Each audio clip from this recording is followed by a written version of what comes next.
con Hernán Villar, analista internacional. ¿Cómo te va? ¿Cómo anda, Gustavo? Mencioné cuando publicitaba la ropa, la pilcha, ¿viste? El chaleco no pertenece a Sastrería Windsor, tengo que aclararlo, porque me criticó el chaleco. Pero escúcheme, querido Hernán Villar, hablemos de Castillo, Keiko Fujimori, Perú, Latinoamérica. Sí, es más Todo probable... me hace ruido, más allá de un resultado o no. Este tema de un empate, también un empate rarísimo, donde originariamente cada uno no tenía más del 10%, ¿no? Sí, es más probable que se pacifique la situación social y política en Perú a que yo me case, porque hiciste como una venta sobre la ropa y mi casamiento. Pero sí, ya habíamos tenido un escenario hace un poquito... La gente tal vez no percibió que haya pacificación en Perú, quiso decir, viene muy complicado el clima, la irascibilidad de Sí, de los hace alrededor dirigentes. de 4 o 5 años Perú entró en una inestabilidad política muy marcada, muy importante, que a diferencia del resto de la región, no solo se polarizó, sino que se distribuyeron las voluntades políticas. Hace un poquito más de un mes habíamos tenido la primera vuelta electoral en Perú y habíamos visto cómo llegaron al balotaje Pedro Castillo y Keiko Fujimori, con un poquito más de casi el 20% de los votos, ¿no? Muy poquito, muy atomizada la elección, marcando un poco lo dividido, lo muy dividido que está la sociedad política y marcando un balotaje de lo más extraño, ¿no? Por un lado, Keiko Fujimori, hija de Alberto Fujimori, quien fue presidente del Perú en los años... Condena a 25 años. Condena a 25 años. Bueno, un presidente con un marcado neoliberalismo, ¿no? Un poco como todos los Pero liderazgos más allá de eso, crímenes de lesa humanidad. Sí, con Sendero Luminoso. Le tocó gobernar una etapa del Perú muy importante en la cual Fujimori fue a fondo, otra que las relaciones carnales con la Argentina. Ahí Perú también estuvo alineado incondicionalmente a los Estados Unidos y a todo lo que le decía. Y Keiko Fujimori es bien representante de su padre, digamos, ¿no? Representa una derecha un poco pasada de tiempo, si se quiere, con esas viejas recetas. Inclusive toda la campaña habló del sector privado y de las inversiones y demás. Y por el otro lado, Pedro Castillo, que acá empieza como una revelación. Keiko Fujimori ya había estado en el balotaje con Ollanta Humala hace varios años atrás, cuando Perú parecía erigirse hacia un lado. Humala estaba espaldas con Hugo Chávez, ¿no? Para marcar un poco, fue a finales de la década pasada, digamos, ¿no? Como para marcar un poco el paso de los tiempos.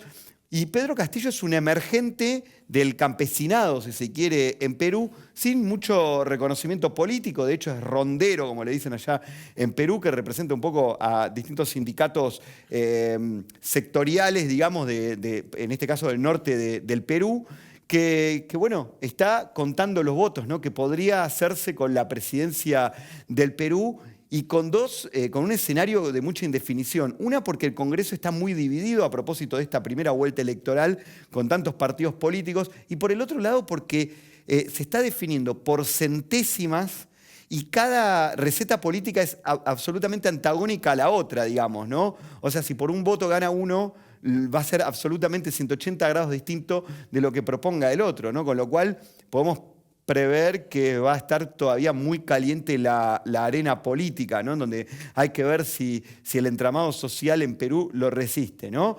Si vemos para atrás, tanto Martín Vizcarra como Sagasti, los distintos presidentes en el último tiempo, se han quedado sin aliento político también, ¿no? No han podido gobernar porque las instituciones y todo el engranaje social no respaldaron estas cuestiones, ¿no? Hablemos también del caso Odebrecht, Alan García, Keiko Fujimori también, porque no sabemos si fue o no con la tobillera, ¿no? Keiko Fujimori. Keiko Fujimori estuvo con la tobillera, estuvo también en los Panama Papers, esto que vos hablás, estuvo cuando llegó el caso a la justicia de Odebrecht. En Perú fue uno de los puntos más importantes. Esto precipitó la crisis política que estaba en ciernes en aquel momento.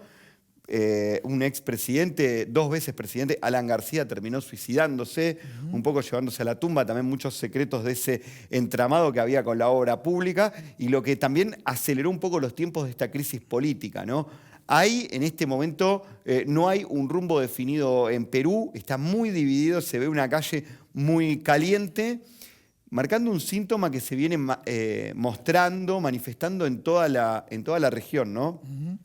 Muy cerquita de ahí tenemos a Colombia, ¿no? Que ya sabemos con los problemas que está por estas horas, ¿no? Sí.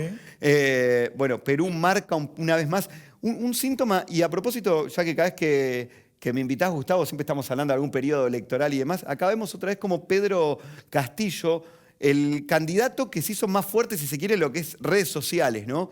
Ha tenido como un impacto popular sin hacer una campaña muy marcada, sin tener tampoco una hoja de ruta. Ni siquiera se sabe muy bien cuáles serían los primeros pasos, ¿no? En las últimas horas y producto de las distintas caídas fluctuaciones que ha tenido la bolsa peruana, ya aclaró Castillo que no va a tomar decisiones ni se va a meter con la propiedad privada y demás. El tema de las mineras, están preocupados principalmente en la minería, que es muy importante para el mundo, la minería de Perú, ¿no? Bueno, y también vemos cómo quedó marcado el mapa político, ¿no? Las grandes urbes o las ciudades más ricas votaron por Keiko Fujimori y el resto por Castillo. Se vio también esto marcado en el voto electoral en el extranjero, en donde estaría Fujimori ganando también. Acá en nuestro país también hay una marcada tendencia hacia Keiko Fujimori con alrededor del 53% de los votos. Ahí, pero 53-47, es cierto que en un balotaje con un voto ganás, ¿no? Claro. Pero 53-47 sigue siendo muy, muy cercano, ¿no? Siendo que las decisiones pueden ser tan disímiles, ¿no?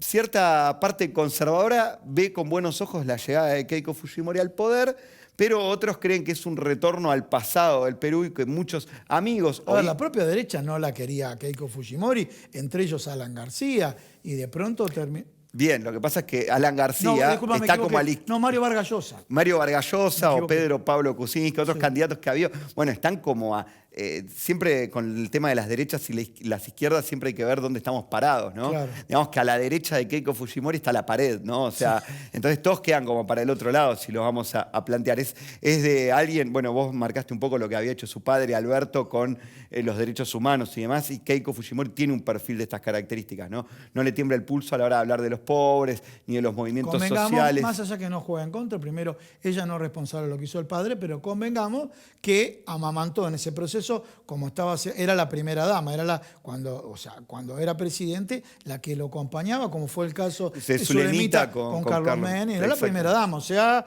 que fue internalizando ese estilo de conducción. Bueno, ahí podríamos generar un buen paralelo suponiendo que alguien del estilo de Zulemita Menem, si bien nunca se dedicó a la política, pero si alguien con esa impronta, ese apellido y con el rol que había tenido como pseudo primera dama, quisiera ser candidata a presidente, ¿no? Hay como una atmósfera también en Perú de retorno hacia los 90, en donde había mayores desigualdades, ¿no? Yo creo que marca esto también que cierto lugar de la antipolítica vuelve, que los candidatos que no tienen partidos políticos con historia están llegando a instancias finales electorales. Llegan, pero ¿pueden gobernar? Bueno, la primera potencia regional está gobernada por Bolsonaro, que si bien había sido congresista, no era tan outsider de la política, no viene de un partido político tradicional, ¿no? Y no viene con una estructura. Digo, Trump hasta hace poco era el presidente de los Estados Unidos y tampoco venía con una estructura. Lo marco como fenómeno que se está dando en todo el mundo, en donde va un candidato medio a la antipolítica o desconocido, se para de igual a igual con aquellos partidos tradicionales y con estructura, pueden llegar a presidente, y esto de las grietas en todo el mundo, ¿no? La grieta, como le damos el nombre acá en la Argentina, esta polarización que se da tan marcada en todo el mundo, porque no lo vamos a dejar en la sincronicidad ni en la causalidad que en todos los países se dan escenarios de las mismas características, ¿no? Así que en este momento reina la incertidumbre en Perú y entiendo yo que por un buen tiempo va a reinar la incertidumbre. Yo creo que no se arregla con un escenario tan mezquino desde lo retórico y estando contando todavía voto por voto, yo creo que va a tardar en llegar una paz social a Perú. Inclusive hay que seguir de cerca cómo va a impactar en el resto de los países de la región esta cuestión, ¿no? Hernán, muchísimas gracias. Gracias por invitarme.